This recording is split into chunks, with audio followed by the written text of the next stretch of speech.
Bismillahirrahmanirrahim. Assalamualaikum warahmatullahi wabarakatuh. Segala puji hanya milik Allah, Tuhan semesta alam, yang telah memberikan kita nikmat serta kenikmatan, terutama nikmat sehat, iman, dan Islam. Shalawat dan salam semoga tercurah kepada junjungan kita, Paduka Alam, Kanjeng Nabi besar Muhammad Sallallahu Alaihi Wasallam, beserta keluarga, sahabat, dan para pengikutnya hingga akhir zaman. Amin ya Allah, ya Rabbal Alamin. Alhamdulillah, kita kembali dipertemukan dalam kesempatan yang penuh berkah ini. Semoga Allah senantiasa melimpahkan kesehatan, kelancaran, dan ilmu yang bermanfaat bagi kita semua. Kami berdoa, semoga setiap langkah kita dalam menuntut ilmu maupun mencari rezeki selalu dimudahkan oleh Allah Subhanahu wa Ta'ala. Dan semoga channel ini bisa menjadi jalan kebaikan serta sumber inspirasi bagi banyak orang. Jangan lupa dukung terus channel ini dengan cara subscribe, like, komen, dan share, agar semakin banyak saudara-saudara kita yang bisa mendapatkan manfaat. Insya Allah, dukungan Anda akan menjadi amal jariah yang terus mengalir pahalanya. Waspada! Iblis beserta tipu dayanya dalam menggelincirkan dan menyesatkan manusia. Untuk menimbang sesuatu itu benar dan salah, jangan melihat ke ranting dan cabang masalah, tapi kembalikan ke asal mula agar mudah menimbang dan membuat kesimpulan, benar atau salah. Kembalikan ke asal, bagaimana? Ya, asal kejadian. Dulu Nabi Adam dimusuhi iblis. Iblis juga merasa dialah yang benar dan menyalahkan Nabi Adam. Nabi Adam diciptakan dari tanah, iblis dari api. Maka iblis merasa dialah yang pantas dan benar jika jadi khalifah di bumi. Adam tak pantas, hanya orang baru. Iblis lebih lama hidupnya, sudah ada sebelum Adam ada, sudah mempunyai banyak julukan dan ilmu. Jadi dia merasa yang lebih pantas untuk jadi khalifah di bumi. Maka iblis merasa salah jika Nabi Adam jadi khalifah bumi. Dia, iblislah yang lebih pantas. Maka dia berusaha memusuhi Nabi Adam dengan segala cara. Setelah itu semua para nabi dimusuhi, semua utusan Allah, sampai Nabi Muhammad dimusuhi Abu Jahal dan Abu Lahab. Apa Nabi memusuhi? Tidak. Nabi sama sekali tak membalas ketika dimusuhi. Seperti Nabi Adam dimusuhi iblis, Nabi Adam pun tak menyalah-nyalahkan iblis atau membalas memusuhi iblis. Nabi Muhammad Shallallahu Alaihi Wasallam ketika dimusuhi juga tak membalas memusuhi Abu Jahal dan Abu Lahab. Jadi kembalikan seperti itu, maka akan mudah melihat hal itu benar dan salah. Mau orang yang memusuhi membuat alasan atau tuduhan apa saja, itu sama saja ketika iblis memusuhi Nabi Adam. Dia membuat alasan dan tuduhan kepada Nabi Adam. Tuduhan-tuduhan itu hanya sebagai alasan membenarkan permusuhannya. Jadi orang itu akan dikelompokkan dalam dua kelompok. Jadi pengikut iblis atau pengikut Allah. Nah, kamu ada di kelompok yang mana? Jika kamu pewarisnya para nabi dan rasul, kamu harus memposisikan dirimu seperti nabi dan rasul yang siap dimusuhi. Jadi tak kaget ketika dimusuhi, biasa sajalah. Karena itu sudah kodratnya, tak usah membuat pembelaan-pembelaan. Kalau kamu membuat pembelaan berarti kamu itu belum paham dengan kisah-kisah para nabi dan rasul yang Al-Quran kisahkan. Nah, ngapain Al-Quran itu mengisahkan? Kan Al-Quran itu petunjuk atau hudan. Untuk siapa? Untuk orang yang bertakwa. Jadi kalau kamu itu pewaris nabi, kok tidak dimusuhi oleh pengikut iblis, maka aneh. Itu tandanya kamu bukan pewaris nabi. Karena nabi-nabi saja dimusuhi kok, kamu tidak dimusuhi. Dunia ini ada siang, ada malam. Ada baik, ada buruk. Semua berpasang-pasangan. Ada iblis, ada malaikat. Orang itu akan jadi yang baik atau yang buruk. Ada di barisan iblis atau barisan malaikat. Ada yang menghujat, harus ada yang dihujat. Ada yang memfitnah, harus ada yang difitnah. Ada yang menyumpahi, dan ada yang disumpahi. Rasulullah Shallallahu Alaihi Wasallam itu sebaik-baiknya manusia, suri tauladan yang paling baik. Beliau itu yang difitnah atau yang memfitnah. Beliau itu yang dihujat atau yang menghujat. Nah, posisikan dirimu. Kalau kamu katamu mengikuti sunnah Nabi, gak usah ngaku-ngaku. Siap tidak kamu difitnah? Siap tidak kamu dihujat? Rumangsamu enak melebu swarga. Ra enak, sebab harus dihujat, harus difitnah, harus dimusuhi, harus diperangi, harus mengalami kezaliman. Nah, posisikan dirimu. Jadi, pengikut iblis. Apa jadi pengikut Rasulullah SAW? Gak usah ngaku, kamu paling mengikuti Rasulullah, paling sunnah. Kamu menghujat, memfitnah, atau yang dihujat dan difitnah. Melakukan kebaikan itu berat, dan melakukan keburukan itu ringan. Itu wajar, sebab dalam kebaikan perlu keikhlasan. Sedang keburukan ada yang menyemangati, yaitu iblis. Jika kita melakukan kebaikan itu banyak yang tak suka. Dan ketika melakukan keburukan malah bebas-bebas saja. Mau dangdutan joget sampai pinggangnya sempal juga tidak ada yang menghalang-halangi. Giliran mau beramal soleh, mengajak kebaikan, maka akan banyak yang protes. Membuat video di YouTube kok isinya kebaikan, pasti akan banyak yang gak percaya, bahkan protes. Tapi bikin video joget, nyanyi, melet-melet, gak ada yang protes. Kenapa? Karena ketika orang itu melakukan kebaikan, apalagi mengajak orang lain ke jalan kebaikan, iblis akan berusaha menghalang-halangi dengan cara membisiki orang-orang yang sekelompok dengan iblis agar menghalang-halangi orang melakukan kebaikan atau mengajak ke jalan kebaikan dan kebenaran. Makanya dulu para nabi dan rasul bukannya diikuti, tapi malah dimusuhi. Jika kamu sudah berani mengajak ke dalam kebaikan dan kebenaran, sudah siap kamu dimusuhi, iblis juga akan menggodamu dengan harta, tahta, dan wanita. Dan kalau kamu kalah dengan ujian itu, maka kamu akan tumbang. Runtuh semua gedung kemuliaan yang selama ini kamu bangun di sisi Allah. Runtuh sebagaimana gedung yang diledakkan dengan bom bagian bawahnya. Padahal kamu sudah bersusah payah membangunnya. Kadang kita berbuat dosa, tahu itu yang kita lakukan salah. Lalu logika kita menimbang, ini yang saya lakukan salah. Saya lakukan terus atau saya berhenti? Tapi peranan nafsu lebih dominan. Lalu iblis membisiki. Teman seperjalanan mendukung, tarikan kenikmatan dunia begitu menyihir kesadaran, akhirnya dosa tetap berlanjut. Lalu ada orang-orang yang sayang, tak ingin kita celaka, memperingatkan. Tapi karena tarikan kegelapan lebih kuat, maka orang-orang itu malah dianggap musuh. Pengganggu kesenangan, dianggap tak punya kesempatan mendapat kenikmatan yang sama seperti kita. Sehingga dianggap iri dengki terhadap nikmat dosa yang kita perbuat. Begitu indahnya iblis mengemas dosa yang menjijikan, dikemas malah seperti menjadi suatu kebenaran yang punya dalih hukum hak asasi manusia, kebebasan berbuat. Ketika Allah masih sayang, maka kita akan diberi peringatan. Jika tidak diindahkan, maka peringatan yang diberikan Allah lebih keras dan keras. Sampai nyawa bisa saja dicabut kapan saja. Allah menunjukkan bahwa dialah yang memberikan azab yang teramat sangat. Karena Allah bukan manusia, jadi tidak terikat oleh hukum hak asasi manusia dan tak punya perikemanusiaan sebagaimana manusia. Jika di posisi puncak kesuksesan dan kesenangan nafsumu, maka akan sulit sekali dirimu dipindahkan dari ketersesatan kepada tempat yang lurus. Karena nafsu cenderung nyaman pada tempat yang dia senangi. Sementara Allah tak ingin kau celaka kekal di neraka. Tiada cara lain kecuali Allah mencabut nikmat di mana kamu berada. Posisimu musnah, kejayaanmu hancur. Tempat yang selama ini membuatmu nyaman rata dengan tanah. Lalu kau berusaha menciptakan kejayaan yang sama. Tapi segala upaya kau lakukan seakan setiap pintu buntu, setiap jalan hilang tempuhnya.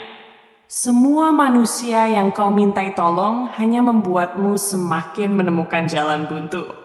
Akhirnya upaya yang penghabisan, kau meratap kepada Allah, tapi tak juga jawaban kau dapat. Seakan Allah tak mau mendengar keluhanmu. Lalu pada siapa lagi harus mengeluh? Keadaanmu seperti dalam dunia yang kehilangan cahaya. Kau tak tahu arah mana harus dituju. Timur, barat, utara, selatan, tak kau ketahui arahnya. Bahkan kau seakan tak tahu lagi kaki tanganmu ini milik siapa. Iblis menggelar bisikan tanpa henti, menawarkan solusi-solusi bagaimana cara termudah untuk mati. Seakan diberi gambaran, mati saja, nanti juga semua masalah jadi tak ada. Karena semua masalah itu masalah hidup. Setelah mati juga semua masalah hidup itu tak akan lagi mengikuti. Lalu Allah memberimu cahaya dengan isyarat. Cahaya jauh, bahkan kau pun merasa ragu. Adakah dalam setitik cahaya yang jauh itu ada jalan keluar dari kegelapan yang sungguh sangat menyiksa? Allah membolak-balikkan hatimu agar kegoncanganmu makin nyata dan agar berani mengambil langkah yang pasti bahwa untuk menuju ke arah jalan terang itu tak seharusnya ragu. Dan lambat laun kau menyadari bahwa jalan yang selama ini kau tempuh adalah jalan keliru. Semua dicabut darimu agar kamu sadar dan mau meninggalkan kegelapan yang akan membuatmu sengsara. Sekalipun sekarang kau tak memiliki apa-apa, langkahmu lebih pasti. Yang ada adalah kedamaian dan jauh dari rasa merasa berdosa. Itulah cara Allah menunjukkan kasih sayangnya padamu. Walau dari pandangan nafsu yang dilakukan Allah itu menyakitimu, tapi sesungguhnya itu untuk mendidikmu agar lebih dewasa. Dan karena pengalaman itu selama ini, nasihatmu juga semakin bermakna. Ketika iblis meminta izin pada Allah untuk menggoda anak cucu Adam, dan iblis meminta tenggang sampai hari kiamat, maka Allah mengizinkan. Lalu karena mendapat izin dari Allah, apakah iblis jika menggoda anak Adam lalu bisa menyesatkan anak Adam, kemudian iblis dapat pahala dari Allah? Tidak, karena izin itu berbeda dengan perintah. Seperti kita diperintah sholat oleh Allah, ketika kita menjalankannya dengan benar, maka kita akan mendapatkan pahala, karena kita menjalankan perintah Allah. Jadi ada perbedaan antara perintah dan izin, karena ditulis juga berbeda, dibaca juga berbeda suaranya. Ada ridho Allah, ada perintah Allah, ada izin dari Allah. 3 bentuk kata, bisa saja isinya pekerjaannya sama, tapi kualitas di dalamnya jelas berbeda. Semua manusia di dunia ini, entah orang kafir, munafik, ingkar, beriman, semua mendapatkan izin dari Allah hidup di dunia. Karena nyatanya semua hidup, bahkan hewan, tumbuhan, semua mendapatkan izin sesuai kapasitasnya masing-masing, tapi tidak mendapatkan perintah. Yang mendapatkan perintah dari Allah hanya orang-orang yang beriman. Diperintahkan sholat, beramal soleh, mengajak kepada kebaikan, dan mencegah kemungkaran. Karena dapat perintah kalau tidak dilaksanakan maka akan disiksa. Kalau dilaksanakan akan mendapatkan pahala. Jadi harus dipahami antara kedudukan kata perintah dengan izin. Kalau perintah itu kalau tidak dilaksanakan maka akan mendapatkan siksa.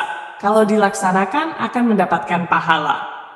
Kalau izin beda, izin itu misal mendapatkan izin hidup di dunia, mau hidup apa enggak, itu urusan kita. Allah tidak campur tangan. Tidak ada Allah membantu iblis untuk menggoda manusia, karena Allah memberi izin iblis untuk menggoda manusia. Ridho lebih tinggi lagi. Ridho Allah itu untuk orang-orang yang diberi kekhususan saja. Bedanya perintah dengan ridho. Kalau ridho itu tidak dihisap. Kalau perintah masih dihisap. Apa ada Allah menghisap dirinya sendiri? Allah ikut antrian di mahsyar untuk dihisap karena ridho pada sesuatu? Jangan mudah tertipu oleh iblis. Kita itu kalau diadu sama iblis, maka kita kalah set. Kita sibuk mencari dunia, mencari pekerjaan, bekerja, mencari nafkah, dan tenggelam dalam aliran banjir bandang dunia. Sementara iblis, mereka bebas, tak disibukkan dengan pekerjaan, dan mendapatkan nafkah. Makanya tidak ada iblis jualan nasi goreng, cilok, tahu bulat, ketoprak, dan lain-lain. Iblis hanya fokus bagaimana menyesatkan manusia. Iblis bisa melihat kita tak bisa melihatnya. Jadi kita sudah kalah sebenarnya dengan iblis kalau hitung-hitungan pertandingan melawan iblis. Kalau tanpa pertolongan Allah, tentulah anak cucu Adam sudah lama binasa. Dari sekian banyak cara iblis menggoda manusia, salah satu yang digunakan iblis untuk menyesatkan jalan ruhani adalah dengan mengaku dirinya adalah si A, atau memberi kedudukan kepada kita dengan kedudukan yang kita harapkan. Misal, iblis itu untuk menggoda atau menyesatkan kita tidak akan menggunakan godaan yang aneh-aneh. Dia malah akan menggoda kita lewat bayangan yang kita bayangkan sendiri. Contoh, kita selalu membayangkan Syekh Abdul Qadir Jailani. Maka iblis akan menyerupa Syekh Abdul Qadir Jailani. Setelah kita percaya, maka dia akan memberi kedudukan kepada kita sebagaimana keinginan kita, atau di atas bayangan kita. Ya bebas-bebas saja iblis memberikan kedudukan. Mau kita dijadikan raja, wali, ulama, dan lain-lain, wong dia memberi kedudukan itu tanpa harus keluar biaya apa-apa. Kitanya sendiri yang harus hati-hati. Sebab iblis juga akan menjaga kita agar dalam koridor ketersesatan. Kita dibuat merasa bangga dengan kedudukan bayangan yang dibuat iblis. Dan kalau diingatkan orang lain, tak mau karena sudah enjoy dengan bayangan itu. Kita diberi akal oleh Allah agar introspeksi diri, agar merenung. Benarkah kedudukan itu sesuai dengan kita? Misal kita diangkat iblis sebagai presiden, kita harus menimbang dengan akal. Jadi presiden itu harus punya masa sebanyak satu negara, baru disebut presiden. Aku masa nggak punya. Jangankan satu negara, masa satu RT saja tidak ada. Jangankan masa satu RT, istri saja nggak punya. Punya masa ya hanya satu kucing. Itu saja nemu di jalan, kucing yang dibuang orang. Itu namanya kedudukan jomblo, bukan presiden. Nah, perenungan seperti itu akan menjadikan kita tidak mudah disesatkan iblis. Sesungguhnya Allah tidak akan mengampuni dosa syirik. Dan dia mengampuni segala dosa yang selain dari itu, bagi siapa yang dikehendakinya. Barang siapa yang mempersekutukan Allah, maka sungguh ia telah berbuat dosa yang besar.